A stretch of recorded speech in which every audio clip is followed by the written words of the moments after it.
Dude, speaking of amazing body changes, Jay, elephant there, you've lost another, did you say 72 pounds since we last? Well, when I last saw you guys, I was down like 15, but it's been a total of 72 since then, and that was February 1st when I started like the lifestyle change we talked about, months ago.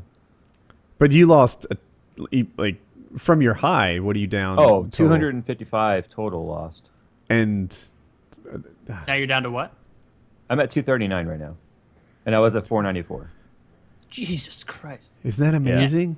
But I'm telling you right now, that last Right. like 10 or 15 You pounds. used to exist with Dr. Chiz always on your back. That Oh was yeah,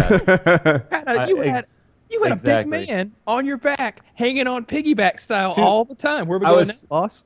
I was 2 Americans or 3 Europeans, depending on how you look at it. Do you still have amazing China. calves right now? Are your What's calves? that? Do you still have amazing calves right now? Oh yeah, my calves are. I actually have pictures of my calves. I've taken pictures because I did it all with cycling. So my legs are just my. Okay, so here's the thing. I have a funny story. I cycle a lot. I mean, I do. I think the last couple, probably the last month has been kind of slow one because it's so damn hot and all the smoke and stuff. But I was doing about 15 hours a week on the bike total, and I went into my gym the other day to show my personal trainer who helps me do the lifting 3 times a week. My custom cycling jerseys I had made, because I had the hashtag #GoTeamJ and all of my Twitter followers who were interested in weight loss, they joined that, and we probably lost thousands of pounds like across the world right now. But I showed him the jersey, and he didn't recognize me for a minute because he had never seen me wearing my cycling gear. He's only seen me wearing oversized gym clothes because I was too cheap to go buy new gym clothes. So I was wearing 2 or 3 sizes too big, looking like a kid wearing his dad's clothes. So he saw me like wearing my cycling gear, and he was kind of like, "Holy crap!" And he's a professional bodybuilder. He's retired now, but he coaches now people who compete. And he's won Mr. California twice. And when my next training session, he told me, he's like, "Dude, if I had legs like yours, I would wear cycling shorts everywhere I went." He's like, "It's insane how far you've come." But let me see if I can pull up a picture real quick of you mentioned my calves. I'm proud of these calves. You're gonna look at them now. I can't wait. I know. Woody's about to be second place. First time on the show. The anticipation. I know it's a lot, but I wasn't prepared. You said you were 230 right now? 239, 230. How tall are you? 6'4". Ah, makes more sense. Oh. Well, my body fat right now is at 19%. And we're shooting for 14. And a guy my size and my muscle mass, 14% actually puts me pretty healthy. Like at 6'4", 239, I'm a 38 waist. So you can see it's like just kind of like dense and heavy all over. Not just in the head, but How is dense all over. Barnacle doing? I know that he's made an attempt to join you. Is he? Jerry's got other things he's kind of got to work on before the weight. I've talked to him about it quite a bit. In fact, I just this last weekend was up there with him in Seattle, and it's one of those things where he's kind of attacking the weight as being the reason for the depression, but the weight is and this applies for most people. I think people will understand this. The weight for him is a result of the coping of the problem. So you can't treat the coping; you have to treat what's causing you to cope. So attacking the weight for him wasn't fixing the problem. It was just further putting him into a depression because then he wasn't coping. Now, I'm not saying eating unhealthily is a proper way of coping, but it's one. It can also be a cycle, like a feedback cycle, right? Like exactly. The depression leads to the weight gain. The weight gain leads to the depression. There, I just put the. It's like just like a drug addiction. Yeah, but yeah, it's one of those things where Nice. if you're not Legit. attacking the problem. Yeah, that was at the end of one of my rides. So now we're my legs are getting a lot leaner, but I like somebody's comment was your calf has a calf. So Yeah. Yeah. but yeah, I don't know. I've enjoyed it. I spent a week, almost a week away from the healthy eating here. Being up with Jerry, it was a different.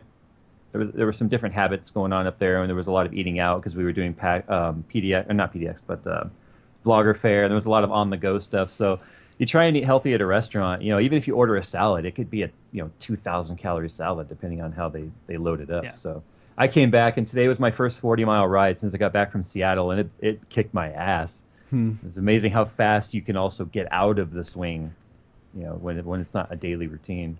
So, what'd you do? Like What I'm gonna guess is there was no magic diet, no Atkins, just exercise and. Well, we talked about this last time. When I was almost 500, I had a gastric bypass in 2009. That right. But I remember. but like I was telling you guys last time, is I was gaining the weight back. I had gained back 100 pounds from my lightest after having the gastric bypass. So it's just like I was saying with Jerry is having the gastric bypass. It's just a tool for you to leverage to try and get healthy. You know, to kind of give you like, okay, you know, here's some help. If you don't use this, then it's not going to work.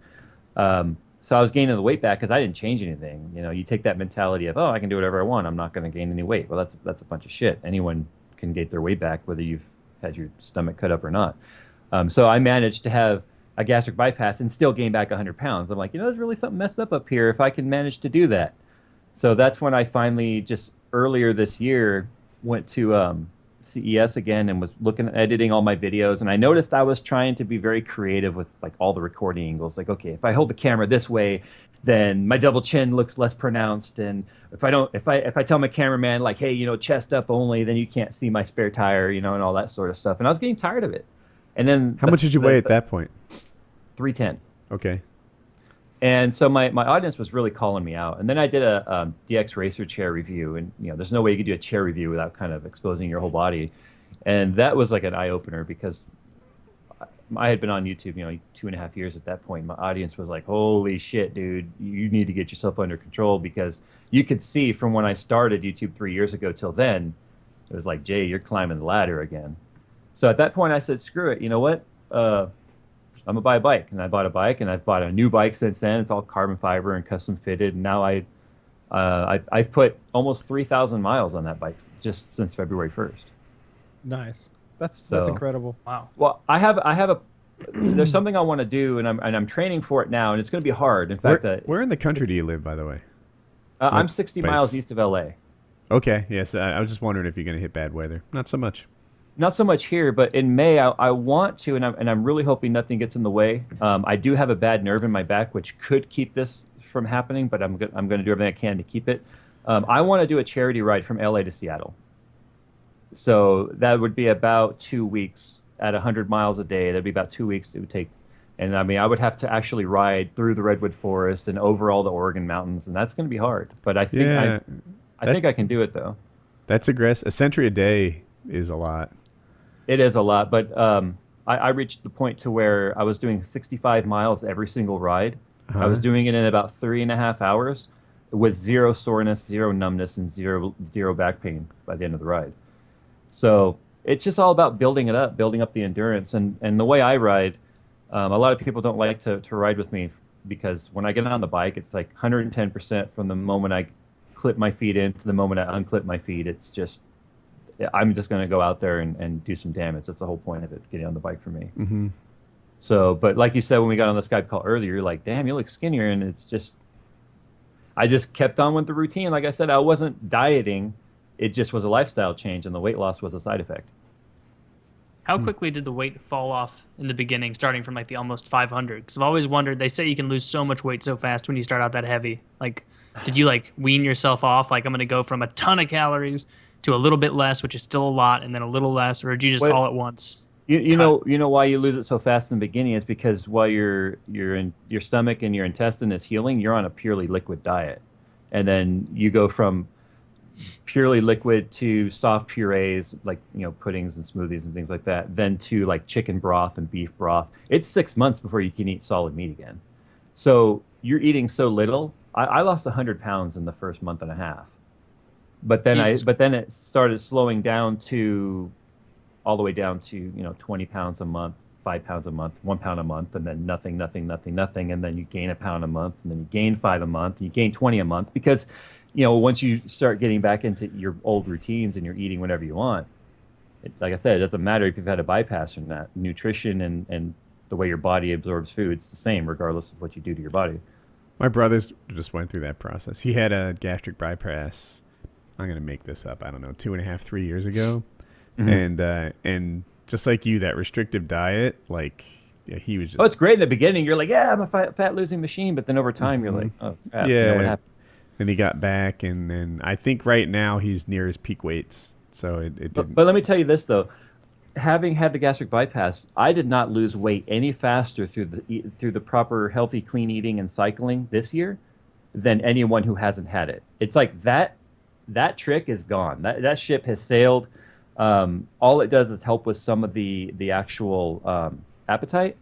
But I was kind of surprised. I thought, if I just eat clean and I get on the bike, the weight will just fall off again. No, I was averaging anywhere between 15 to 18 pounds a month, riding that many hours, doing 15 hours of cardio plus 3 days lifting in the gym while eating clean and taking vitamins and supplements.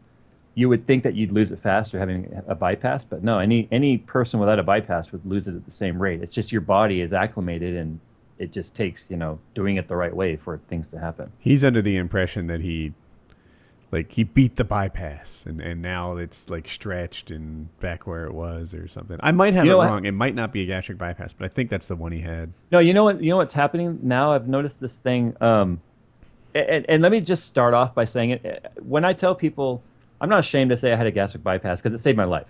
But at the same time, I tell people all the time, the bypass doesn't work if you don't use the tool. Like you take a hammer, you break a window, you didn't use the hammer right. So I'm telling anyone listening right now might be overweight or considering it. The bypass is not the answer. It's simply a mechanism for you to leverage. Steroids. You don't, juicing. You got to take it at the right time. It's one of those things where you don't actually stretch your stomach back out, and I'm not trying to be graphic. What you stretch out is the intestine attaching to your stomach. Mm-hmm. So you've made like a faux stomach out of your intestine because it's got to have somewhere to go. But yeah, it's possible. But he can undo that too. If he just starts eating the right foods in the right amounts and exercises and stuff, it goes back. It really does. Like right now, I can't eat anything like I could 7 months ago. I hate to make excuses for him because, he's I don't know how heavy he is. He's I'll say 350, 375, mm-hmm. something like that. And that's pretty big, right? Like anyone can be thinner than that. But he's had cancer twice, so he doesn't walk very well, and he has one lung. And that makes following your footsteps, for example, a lot tougher for him. But I don't attribute my cycling to being the weight loss. I attribute my cycling to me being able to breathe, and having free movement and alleviating some of the back pain I mentioned earlier with the bad nerve. To put it into perspective, I went to Seattle last week Thursday night and got back late Monday and was almost forced to eat out every single meal except for one home cooked meal. I still lost 2 pounds while I was out there because you end up with the proper eating and metabolism, you still can burn lots of fat. It's the food. The exercising is only 20% of it, roughly, mm-hmm. depending on the trainer you ask. What happens is if you eat the right foods and you keep the carbs, the healthy carbs lower, let's say 200, 250 calories a meal, or not a meal, but a day, you can do what's called carb cycling where, and this is what I do now, because I'm now in like a shred routine where we're trying to get all the fat that's kind of like deep into the tissues out, and it's a special routine to do that, where you do say a 50 carb, day, 50 grams of carb on Monday, and then like 75 on Tuesday, and you work up to where like Friday you're up to 200, and then on the weekend you just like 400, right? And then Monday you go back to 50. So it's carb cycling. When you do that, you keep your body constantly in check, and when it does see those extra carbs, as long as you do something with those, like go ride a bike that one day, it turns into energy and not fat. Wow, all the way up to 400, huh? Well, that's usually like a cheat. That's usually like a cheat day or something. But you could eat 400 grams of carbs in one meal, though. I need to look at like a box of cheeses because I have no idea. 1,200. Yeah. Like go to Starbucks, you get yourself a venti frappuccino. You get like 1,000 calories there. Yeah, but the calories aren't the problem. It's the carbs. It's the source. It's of the all calories. sugar. I mean. Yeah. So obviously, things that I loved that I don't eat nearly as much of anymore, like potatoes or white bread and stuff like that. Those are my favorite things. Potatoes are my favorite. They're literally my favorite. I'm like, I love these rice cakes. These rice cakes are amazing. I'm like crying into my hand while I'm eating dinner. But no, it's just it's just like anything else. So honestly, it's just willpower. So how's Jerry doing? Is he making progress or not so much? No, well, I think he was also at 310 where he was like, screw this, I need to do something. He did that video about being depressed. He's all the way down to like 285 right now. So he's That's lost weight. awesome. Yeah. Now, He's plateaued there, and as long as he gets things in check and doesn't go the other way, he can still make lots of progress. No,